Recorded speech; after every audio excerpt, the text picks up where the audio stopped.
The giant silver ship appeared suddenly at the edge of Earth's solar system. It was bigger than anything humans had ever built, gleaming in the distant sunlight like a metal island floating in space. Smaller ships surrounded it, all bearing the same symbol, a spiral with 3 stars, the mark of the Galactic hegemony. Captain Samuel Wright stood on the bridge of the Earth defense vessel Intrepid, his hands clasped behind his back as he watched the main screen. His ship was the newest and most advanced in Earth's small fleet, but it looked like a toy compared to the alien vessel. "They're hailing us on all frequencies, sir," said Communications Officer Betty Miller. Her voice was steady, but her eyes were wide. "Put them through," Wright said. The screen flickered and a face appeared. The alien had blue-gray skin with ridges where eyebrows would be on a human. Its eyes were large and completely black, with no visible pupils. "I am High Admiral Zex Turl of the Galactic Hegemony," the alien said in perfect English. "You're primitive. World has been scheduled for cataloging and integration. Clear your orbital space for our arrival." Wright kept his expression neutral.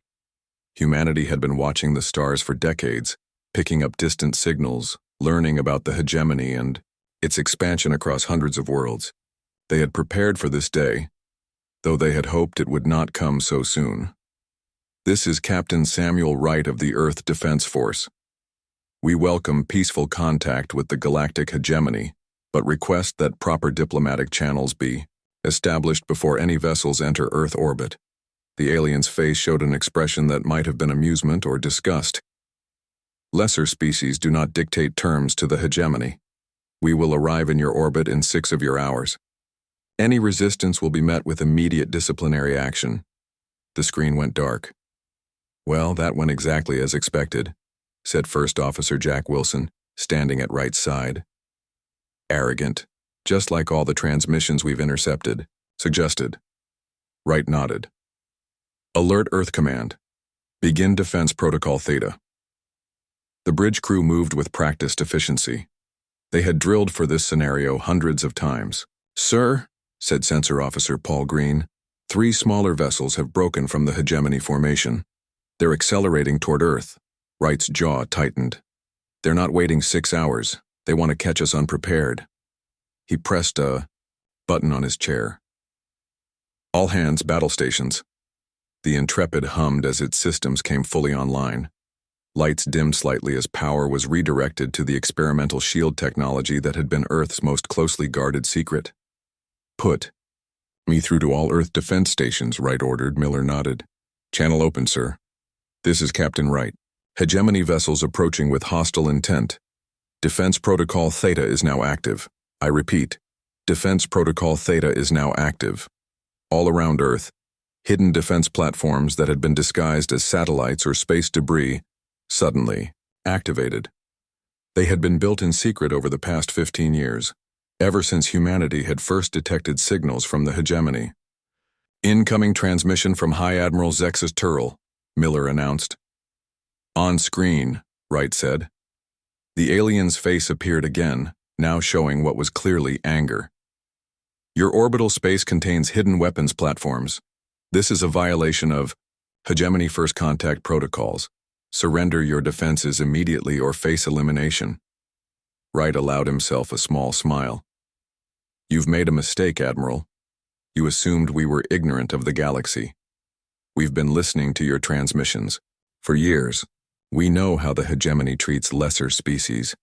We know about the resource stripping, the forced labor, the destruction of cultures. Earth will not be cataloged. Earth will not be integrated." The alien's eyes narrowed. "You have made a grave error, human. Our 3 warships will demonstrate the price of defiance." The screen went dark again. "The smaller vessels are powering weapons," Green reported. "Impact in 45 seconds. Wright took a deep breath. "Intrepid will intercept. Activate shields, weapons tight until my command." The Earth vessel moved with surprising speed, positioning itself between the approaching hegemony ships and Earth. The bridge crew worked silently, each person focused on their task. "Impact in 5 seconds, Green said. Wright gripped the arms of his chair. "Brace." The first volley from the hegemony ships hit the Intrepid's shields. The ship shuddered but held steady. "Shields at 87%, reported Defense Systems Officer Maria Lopez. "Much better than simulations predicted." Wright nodded. "Now we show them what else we've been working on. Target the lead vessel's propulsion systems only. Fire." The Intrepid released a pulse of energy unlike anything the hegemony had encountered before. It passed through their shields as if they weren't there, striking precisely at the engines of the lead ship. The alien vessel suddenly went dark, drifting in space. "What just happened?" Wilson asked, staring at the screen. "Targeted electromagnetic pulse," Wright explained. "Designed specifically based on what we learned from studying hegemony transmission frequencies. Their shields are tuned to stop kinetic weapons and energy blasts, not something that matches their own technology's frequency." The two remaining hegemony ships hesitated, then began to retreat. "They're running back to their main vessel," Green said. "Not so fast," Wright said. "Signal the orbital platforms. Disable those ships, but do not destroy them." Around Earth, the hidden defense platforms activated, sending out similar pulses. Within moments, the two retreating ships also went dark. "Sir, we're being hailed by the hegemony flagship," Miller said. "On screen," Wright ordered. High Admiral Zexa Turl's face showed an emotion that needed no translation. Shock. "This is impossible," the alien said. "Your species is pre-expansion. You cannot have this technology." "You made another mistake, Admiral," Wright replied calmly. "You assumed that because we haven't left our solar system, we aren't advanced. We simply chose to perfect our technology before venturing outward, and we've had plenty of time to study. Yours through your transmissions?" Wright stood up, straightening his uniform. "Here is Earth's declaration. No Galactic Empire ships are allowed in our space without proper diplomatic invitation. You will retrieve your disabled vessels using only unarmed tugs. Any armed ship approaching Earth will be considered hostile, and dealt with accordingly." The alien was silent for a long moment. "The hegemony does not negotiate with lesser." "The hegemony," Wright interrupted, "has just lost 3 warships without a single shot fired in return. Consider your next words carefully, Admiral." After another long pause, the alien gave a slight nod. "We will retrieve our vessels. This matter will be brought before the Hegemony Council. We look forward to proper diplomatic relations," Wright said. "When you're ready to talk as equals." The transmission ended. On the bridge of the Intrepid, there was silence. Then Wilson let out a long breath. "You think they'll actually back down?"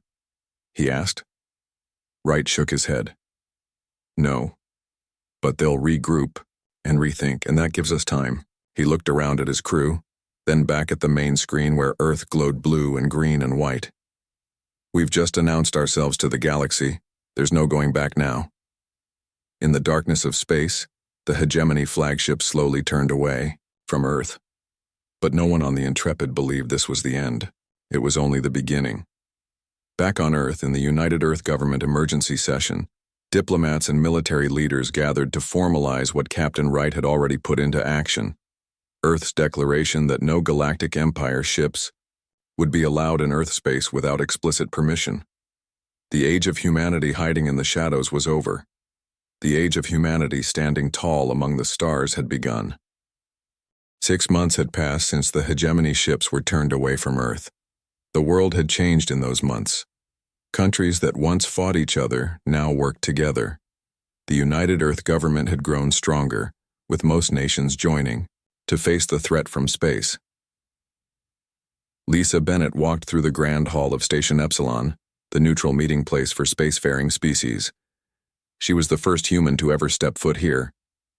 As Earth's new ambassador to galactic affairs, she carried the weight of her entire planet on her shoulders. The station was massive, with ceilings that rose at least 50 feet high. Beings of all shapes and sizes moved about. Some had too many limbs, others had none at all. Some floated in bubbles of special gas. Others wore suits to protect them from the station's atmosphere. "It's quite something, isn't it?" said her assistant, Greg Porter, looking around with wide eyes.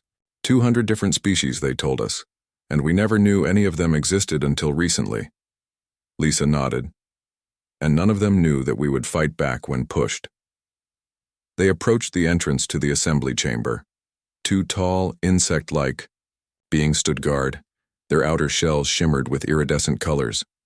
Ambassador Bennett of Earth, Lisa said clearly. The guards checked something on their wrist devices, then stepped aside. The doors slid open. The assembly chamber was shaped like a bowl, with seats rising up in circles. In the center was a speaking platform. As Lisa entered, the room grew quiet. Hundreds of alien eyes turned to look at the human. "They're curious," Greg whispered. "Most of them have only heard stories about the humans who defied the hegemony." Lisa straightened her blue uniform jacket and walked confidently to the speaking platform. The silence was heavy as she took her place. "I am Lisa Bennett, Ambassador of Earth," she began, her voice carrying through the chamber. "I thank the Assembly for allowing me to speak today." She paused, looking around at the gathered representatives. 6 months ago, the Galactic hegemony approached Earth with demands, not greetings. They expected us to bow down. They found instead that humans do not surrender their freedom easily. A murmur ran through the crowd. Lisa could see that some seemed approving, others nervous. "Earth does not seek isolation," she continued. "We seek relationships based on mutual respect and recognition of sovereignty. The hegemony's approach to first contact violated every principle of peaceful interaction. From a section of seats marked with the spiral and 3 stars symbol of the hegemony, a tall, gray-skinned being stood up. The human speaks of peace while their weapons surround their world," the being said loudly. "They disabled 3 of our vessels without provocation." Lisa kept her calm. "Without provocation? Your ships approached Earth with weapons ready, after your commander threatened us with disciplinary action if we did not immediately submit to your authority." Another alien stood, this one small with 4 arms and golden skin. "Is it true that your people had never traveled beyond your own star system before this incident?" "It is true," Lisa answered. "We focused on perfecting our technology and understanding the universe before venturing out. During this time, we detected transmissions from throughout the galaxy. We learned much about the hegemony and other civilizations." The small alien seemed impressed. "And yet you created defenses capable of stopping hegemony warships. Remarkable." In the back of the chamber, a door opened. A new group entered, led by a blue-gray-skinned being with black eyes, High Admiral Zexa Tural. The hegemony delegation took their seats, eyes fixed on Lisa with cold hostility. "Earth wants peace," Lisa said firmly. "But we will not be conquered or controlled. We propose a new relationship between our worlds, one based on equal standing and respect." The chamber erupted in voices. Some shouted support, others objections. The Neutral Zone Assembly had not seen such excitement in centuries. While Lisa spoke at the assembly back on Earth, Chief Engineer Alan Foster worked deep inside a mountain laboratory. Before him sat pieces of the captured hegemony ships. "Look at this communication system," he said to his team. "It's using a quantum frequency we never thought to try." His assistant, Kelly Barnes, typed notes into her tablet. "Can we reverse engineer it?" Alan smiled. "We already have." He pointed to a device in the corner. "That prototype can tap into the hegemony's secure channels. We've been listening to their military communications for the past month." Kelly looked impressed. "Does Ambassador Bennett know?" "She gets daily reports," Alan said. "It's how we knew exactly when the hegemony delegation would arrive at Station Epsilon today." On another part of the station, away from the assembly chamber, Hegemony Security Director Krasvul met with his agents. "These humans are more dangerous than we thought," he said in a low voice. "Our intelligence missed their true capabilities." He activated a small device that showed images of the battle near Earth. The hegemony ships fired powerful weapons at the Earth vessel, but its shields held strong. Then the Earth ship fired its strange pulse weapon. "Their technology is different from anything we've seen," one agent said. "They don't follow the standard development path of most species." Krasvul nodded. "Because they developed in isolation, learning from our transmissions but not being influenced by direct contact. They created their own path." He switched off the device. "I need spies on Earth," We must learn how much they really know about us. Back in the assembly chamber, Lisa was finishing her address. Today, Earth extends its hand in friendship to all peaceful species. We offer trade, cultural exchange, and mutual defense. But we also make this clear. Earth's solar system is sovereign territory. No military vessels may enter without permission. She looked directly at the hegemony delegation. This is not negotiable. As Lisa left the platform, many representatives approached her, eager to speak with the human who had stood up to the most powerful force in the galaxy. Meanwhile, on Earth, President Catherine Martinez signed an official document in the White House. Around her stood leaders from nations around the world. With this signature, she said, we formally adopt what the press is calling the Wright Doctrine, named after Captain Samuel Wright, who first enforced it 6 months ago. She held up the paper for all to see. At the top were the words, Sovereign, Space Declaration. From this day forward, the President announced, any unauthorized military vessel entering Earth's solar system will be considered hostile, but any peaceful ship seeking honest friendship will find a warm welcome. As news of the declaration spread across Earth, humans looked to the stars with new eyes, not with fear, but with determination. They were no longer alone in the universe, and they would not be pushed around.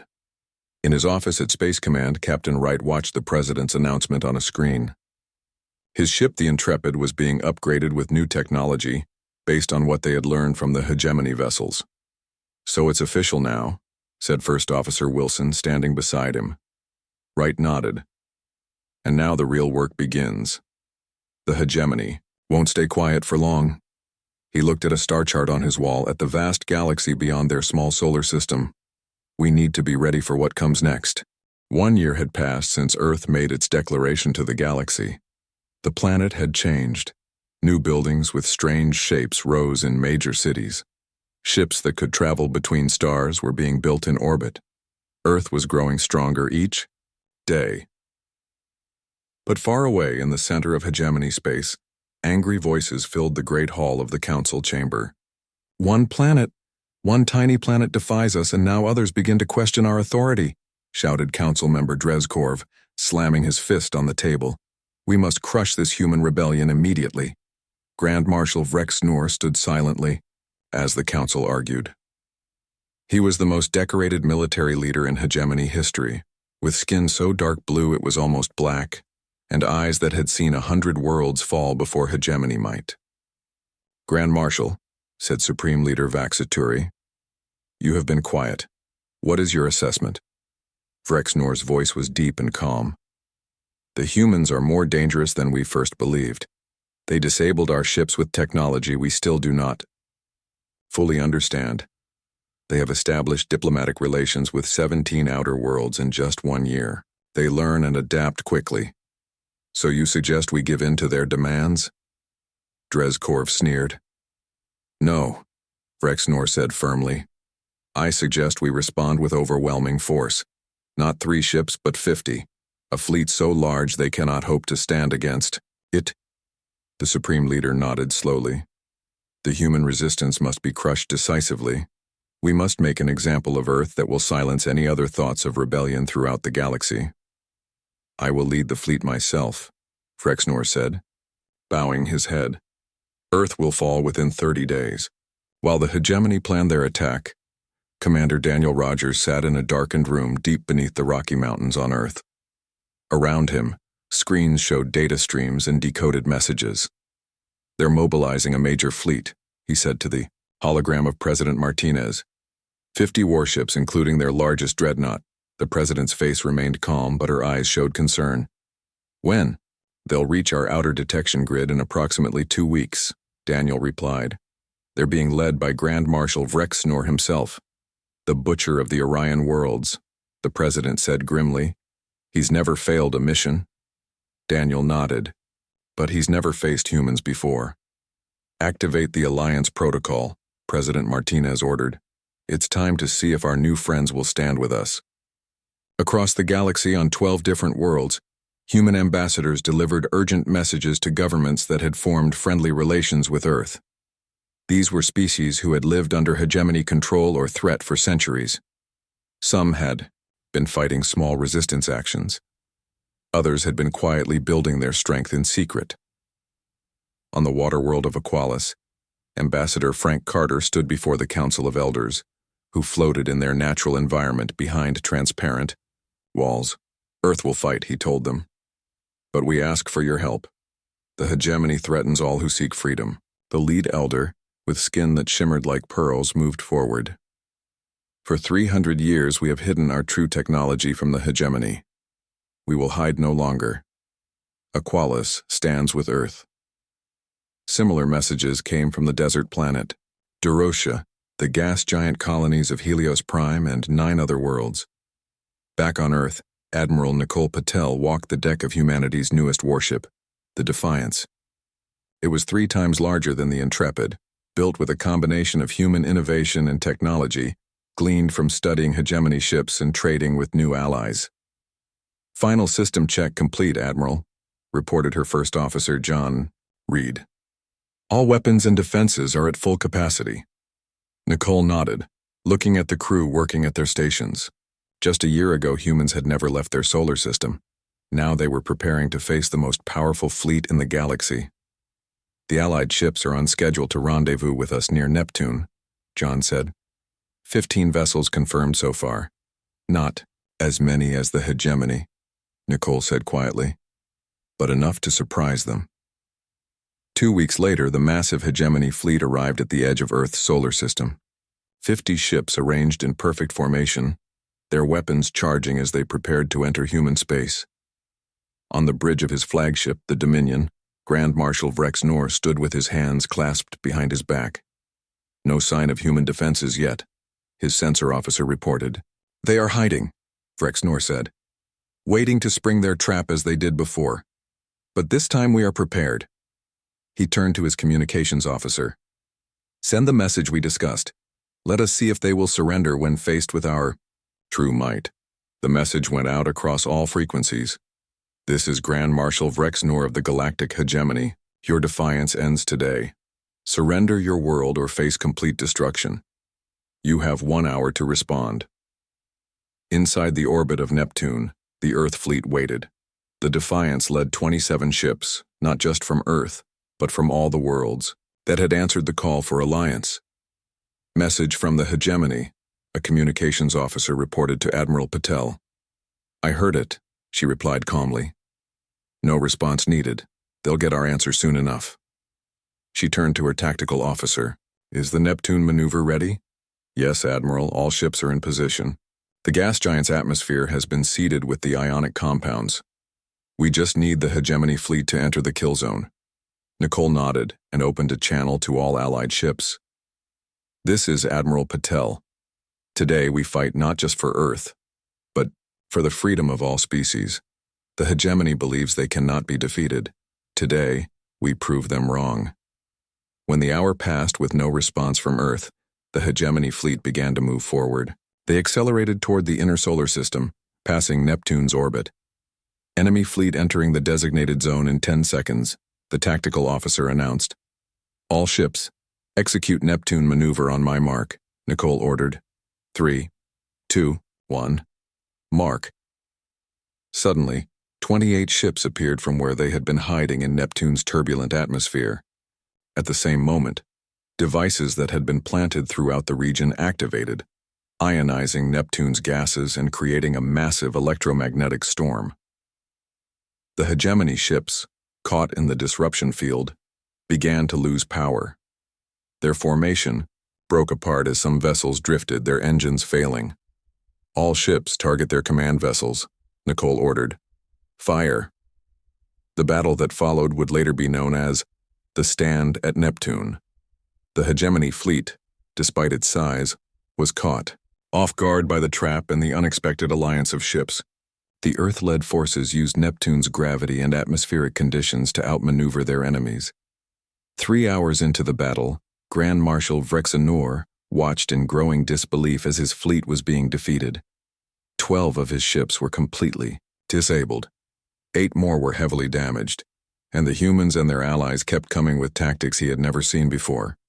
Target the human flagship, he commanded. All remaining weapons. Destroy it at any cost. But as his ship turned to attack the Defiance, two vessels from the water world of Aqualis surfaced from within Neptune's atmosphere directly behind the Dominion. They fired strange blue beams that cut through the hegemony shields as if they weren't there. The last thing Rex Nor saw before his ship lost power was the Earth vessel Defiance moving toward him, not to destroy his ship, but to capture it. The battle ended with the hegemony fleet in retreat, leaving behind their flagship and 17 other disabled vessels. For the first time in over 1,000 years, the Galactic hegemony had been defeated in open battle. As prisoners were taken and the damaged ships secured, Admiral Patel stood on her bridge, looking at the view screen showing Neptune's swirling clouds and the Earth vessels moving among the captured hegemony ships. "Send a message to Earth," she told her communications officer. "Tell them the Neptune defense was successful. The hegemony fleet has been defeated." For the first time, the galaxy began to believe that the age of hegemony rule might truly be coming to an end. 2 years had passed since the great battle at Neptune. Earth had changed even more. Cities now had landing pads for ships from other worlds. People from different planets walked the streets of New York, London, and Beijing. Humans had started to travel to other star systems, learning and trading. But the biggest change was not on Earth itself. It was in space. Earth had become the center of what was now called the Planetary Sovereignty Coalition. 37 worlds had joined together, each promising to help defend the others, each promising to respect the freedom of all members. In a large round room in Geneva, representatives from all these worlds gathered. Some breathed water in special suits, others floated in the air. Many looked almost human, while some seemed very strange to human eyes. Dr. Ryan Campbell walked into this room, carrying a small computer pad. Once a simple scientist who studied alien life, he was now Earth's top diplomat.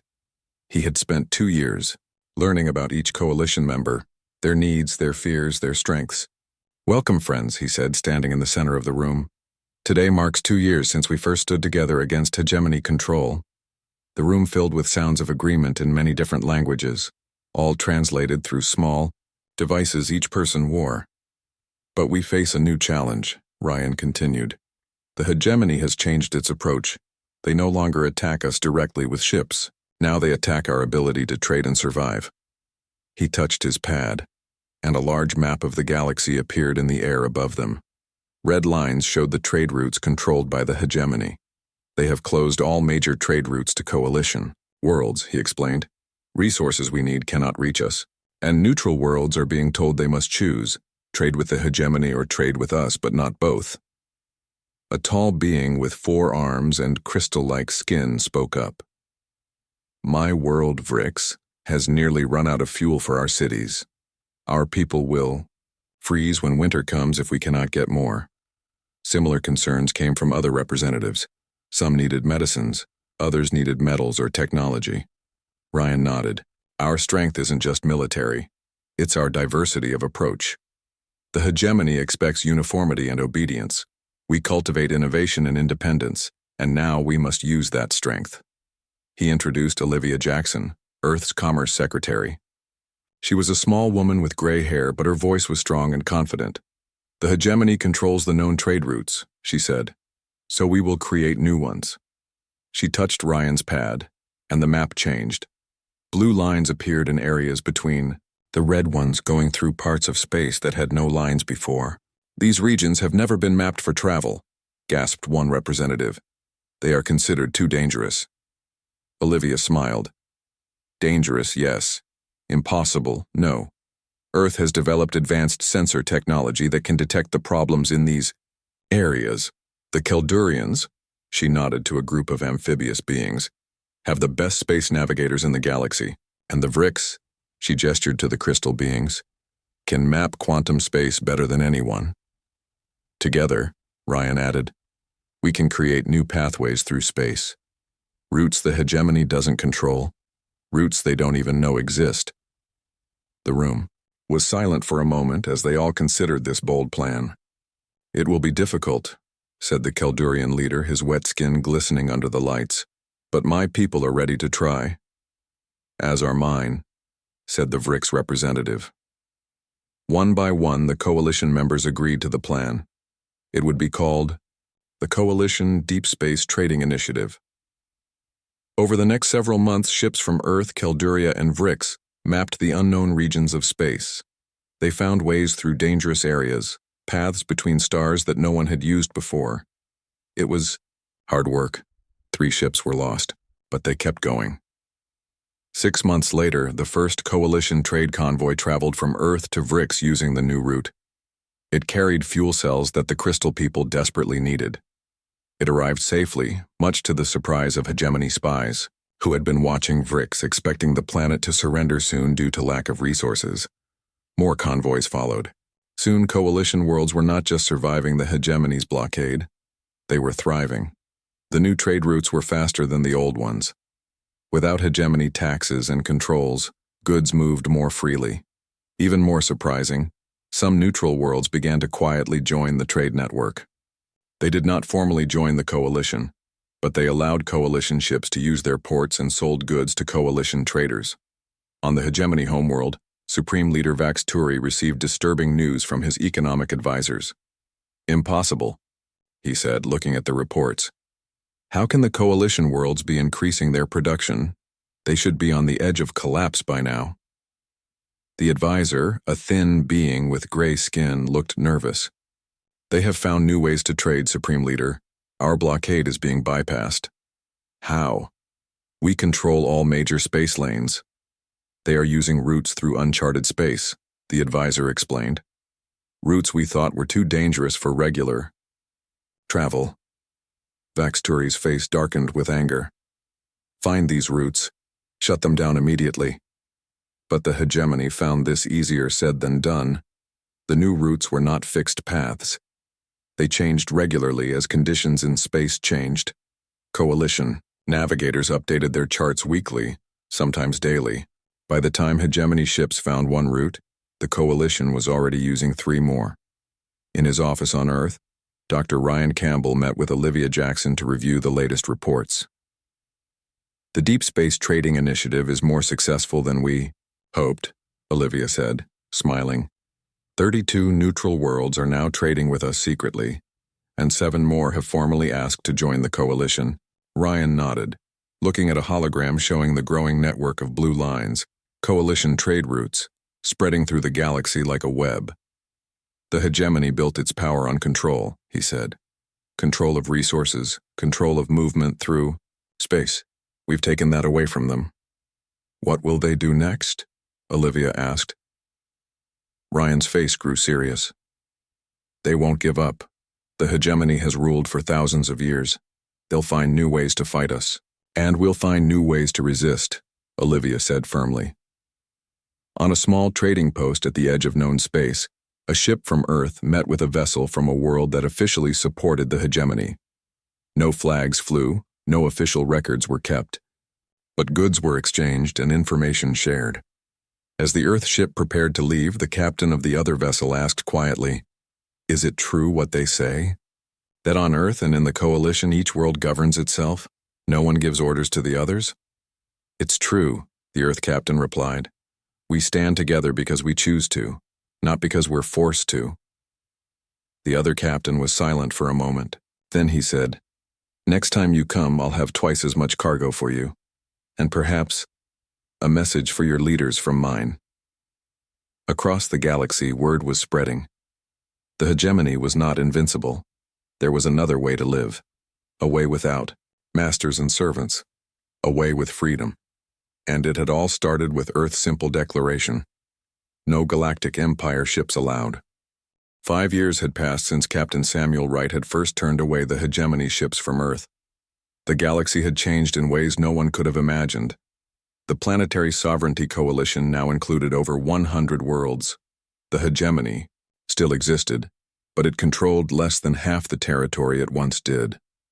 On the neutral world of Tyrannus Prime, a planet of rolling hills and blue-green oceans, representatives from both the coalition and the hegemony gathered.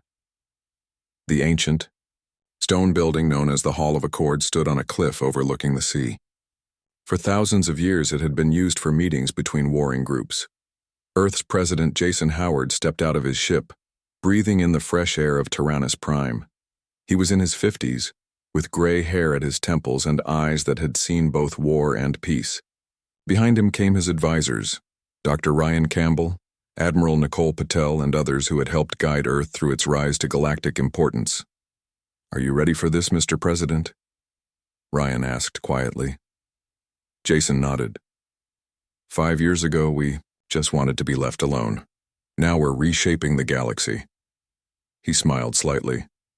Not bad for a species that hadn't even left their own solar system. Inside the Hall of Accord, the Coalition delegation took their places at one side of a massive stone table, carved from a single piece of rock.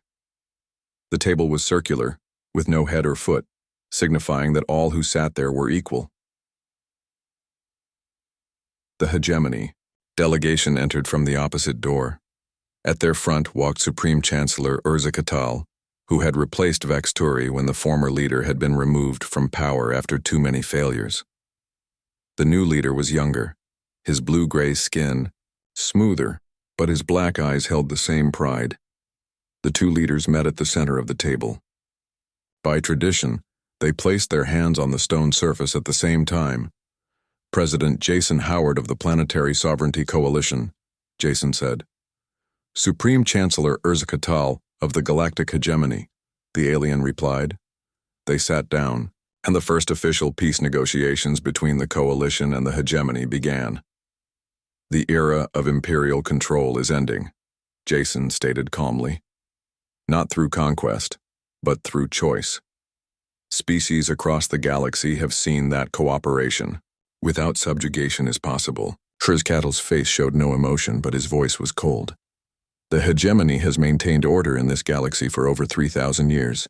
Your coalition has brought chaos." "We have brought freedom," Jason countered. "And with it, innovation and prosperity. The new trade routes we've established have increased commerce by 60%. Worlds that were once poor under hegemony rule now flourish." The negotiations continued for days. Sometimes voices were raised in anger. Other times both sides found points of agreement. Slowly, step by step, they moved toward a new understanding. On the 5th day, they reached the most difficult topic. "Hegemony cannot accept the continued expansion of your coalition," Urza Katal said firmly. "It threatens our very existence." Jason leaned forward. "We do not seek to destroy the hegemony. We seek to transform it. Join us as equals, not as rulers. The galaxy is vast enough for all of us to prosper together." "Equals," Urza Katal's voice held disbelief. "The hegemony has always led. It is our purpose." "Then find a new purpose," Jason said simply. "Lead by example, not by force." That night, alone in his quarters, Urza Katal received a secret message from his homeworld. Economic projections showed that within 10 years, the hegemony would collapse without access to the resources and markets now controlled by the Coalition. Military options had been exhausted. The once mighty hegemony fleet was now matched or exceeded by Coalition forces. The next morning, Urza Katal returned to the negotiations with a different attitude. "Perhaps," he said slowly, "there is a way forward that serves both our interests." After 3 more days of intense discussion, the Galactic Concord was born. It established new principles for relations between all spacefaring species. First, all worlds had the right to govern themselves. Second, specific protocols would be followed for first contact with emerging species, ensuring they were approached with respect. Third, certain trade routes would be open to all, governed by fair rules that everyone agreed on. Fourth, no species could force its technology or culture on another. When the final agreement was signed, the Hall of Accord erupted, in cheers and the equivalent sounds of joy from many different species. Even some members of the hegemony delegation seemed relieved. They too had grown tired of endless conflict. As the delegates celebrated, Captain Samuel Wright stood alone in a small ceremony at Earth's Space Command headquarters. Now retired, he had been presented with the original handwritten copy of Earth's Declaration, the document that had started it all. "I never expected this," he said to Admiral Patel, who had brought him the framed document. "I was just trying to protect Earth." Nicole smiled. "You did more than that. You started a revolution without firing a shot." Samuel ran his fingers over the frame. "All those years watching the stars, wondering if we were alone. Then learning we weren't alone but might be in danger. All those years preparing in secret, hoping we'd never need to use what we built." "It was worth it," Nicole said. "Look at us now." Indeed, Earth had changed beyond recognition. Ships from dozens of worlds moved through its skies. Humans worked alongside aliens on great projects. Earth children learned about planets far away, while alien children learned about Earth's oceans and mountains. In orbit above Earth, a new station was being built. Unlike the military platforms of the past, this one was designed for science and cultural exchange. Ships from all over the galaxy would dock there, bringing visitors to learn and share. And at the edge of the solar system, where the hegemony ships had first appeared, a monument had been erected. It was simple, a stone marker floating in space bearing the words that had become famous across the stars. Earth's declaration, "No galactic empire ships allowed."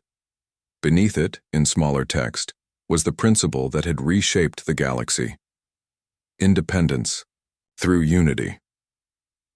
As ships passed by, they would slow down, their crews reading the words and remembering how a single planet, previously unknown and thought to be primitive, had changed everything. On Earth, in schools across the planet, children learned about that day 5 years ago when Captain Wright had stood firm. They learned about Ambassador Bennett speaking at the assembly, about Admiral Patel leading the fleet at Neptune, about Dr. Campbell and Secretary Jackson creating new paths through space. But most of all, they learned that freedom was worth standing for, that cooperation was stronger than control, and that even the smallest world could change the course of a galaxy if it had the courage to declare, "This far and no further." In his home by the sea, Samuel Wright watched the sunset. Soon the stars would come out, stars that now held friends, not just potential enemies. Worlds where humans were welcome visitors. A galaxy forever changed because Earth had refused to bow down. He smiled as the first star appeared in the darkening sky. It had been a good 5 years, and the future looked even brighter.